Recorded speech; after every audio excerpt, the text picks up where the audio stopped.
جو بادشاہ ہے، پاک ہے، سلامتی والا ہے، اس نے مسلمانوں پر اپنے حرمت والے گھر کا حج فرض کیا اور اسی دین اسلام کے ارکان میں سے ایک رکن بنایا۔ میں گواہی دیتا ہوں کہ ایک اللہ کے سوا کوئی معبود برحق نہیں، وہی بادشاہ اور بہت جاننے والا ہے، اور میں گواہی دیتا ہوں کہ محمد اس کے بندے اور رسول ہیں، جو تمام انسانوں میں سب سے بہتر ہیں۔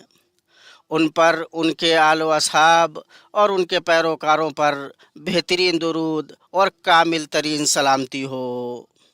اما بعد، لوگو، اللہ کا تقوی تم پر لازم ہے، کیونکہ تقوی ہی آخرت میں بندے کی نجات کا ذریعہ ہے۔ اللہ تعالیٰ نے سورۃ الحج کے آغاز میں فرمایا، لوگو، اپنے پروردگار کا تقوی اختیار کرو، بلا شبہ قیامت کا زلزلہ بہت ہی بڑی چیز ہے۔ جس دن تم اسے دیکھ لو گے، ہر دودھ پلانے والی اپنے دودھ پیتے بچے کو بھول جائے گی، اور تمام حمل والیوں کے حمل گر جائیں گے، اور تو دیکھے گا کہ لوگ مدہوش دکھائی دیں گے، حالانکہ در حقیقت وہ متوالے نہ ہوں گے۔ لیکن اللہ کا عذاب بڑا ہی سخت ہے، اور اللہ کا تقوی اختیار کرنے میں یہ بھی ہے کہ نیکیاں کر کے گناہ اور برائیاں چھوڑ کر قیامت کے دن کی تیاری کی جائے۔ اللہ تبارک و تعالیٰ نے فرمایا، یہ اس لیے کہ اللہ ہی حق ہے اور وہی مردوں کو جلاتا ہے، اور وہ ہر چیز پر قدرت رکھنے والا ہے، اور یہ کہ قیامت قطعاً آنے والی ہے جس میں کوئی شک و شبہ نہیں، اور یقیناً اللہ تعالیٰ قبر والوں کو زندہ اٹھائے گا۔ اور آخرت کی تیاری کا سب سے عظیم ذریعہ توحید بجا لانا، صرف اللہ کی عبادت کرنا اور اس کے سوا کسی اور کو نہ پکارنا ہے۔ وہ کیسے؟ اللہ کے سوا انہیں پکارتے ہیں جو نہ انہیں نقصان پہنچا سکیں نہ نفع۔ یہی تو دور دراز کی گمراہی ہے۔ اسے پکارتے ہیں جس کا نقصان اس کے نفع سے زیادہ قریب ہے، یقیناً برے ولی ہیں۔ اور اللہ نے فرمایا، سنو، اللہ کے ساتھ شریک کرنے والا گویا آسمان سے گر پڑا، اب یا تو اسے پرندے اجک لے جائیں گے یا ہوا کسی دور دراز کی جگہ پھینک دے گی۔ اور اہل ایمان کا شعار توحید ہے۔ اللہ تبارک و تعالیٰ کا فرمان ہے، تم سب کا معبود برحق صرف ایک ہی ہے، تم اسی کے تابع فرمان ہو جاؤ۔ عاجزی کرنے والوں کو خوشخبری سنا دیجئے، انہیں کہ جب اللہ کا ذکر کیا جائے ان کے دل تھرا جاتے ہیں۔ انہیں جو برائی پہنچے اس پر صبر کرتے ہیں، نماز قائم کرنے والے ہیں، اور جو کچھ ہم نے انہیں دے رکھا ہے وہ اس میں سے بھی دیتے رہتے ہیں۔ دین اسلام کے بنیادی ارکان یہ ہیں: توحید، گواہی دینا کہ اللہ کے سوا کوئی معبود برحق نہیں اور محمد صلی اللہ علیہ وسلم اللہ کے رسول ہیں، نماز قائم کرنا، زکوٰۃ ادا کرنا، رمضان کے روزے رکھنا، اور اللہ کے معزز گھر کا حج کرنا، ساتھ ہی اللہ کا خوف رکھنا، اور اس شخص کے لیے جو اپنے رب کے سامنے کھڑا ہونے سے ڈرا 2 جنتیں ہیں۔ اور اللہ کی اطاعت میں اور تکلیف دہ تقدیروں پر صبر کرنا، اللہ کا فرمان ہے، صبر کرنے والوں ہی کو ان کا پورا بے شمار اجر دیا جاتا ہے۔ ساتھ ہی اللہ کی نعمتوں پر اس کا شکر ادا کرنا، اللہ کا فرمان ہے، اسی طرح ہم نے چوپایوں کو تمہارے ماتحت کر دیا ہے کہ تم شکر گزاری کرو۔ اور مخلوقات کے سلسلے میں اللہ کے کچھ قدرتی قوانین ہیں، بندے پر لازم ہے کہ ان پر ایمان رکھے اور ان سے فائدہ اٹھائے۔ اللہ کا فرمان ہے، یقیناً اللہ مدافعت کرتا ہے ان لوگوں کی طرف سے جو ایمان لائے ہیں۔ یقیناً اللہ کسی خائن کافر نعمت کو پسند نہیں کرتا۔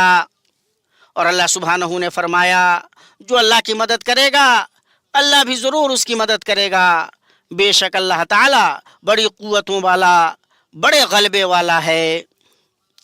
اسی طرح اللہ تبارک و تعالیٰ نے فرمایا، بہت سی بستیاں ہیں جنہیں ہم نے تہوبالا کر دیا اس لیے کہ وہ ظالم تھیں، پس وہ اپنی چھتوں کے بل اوندھی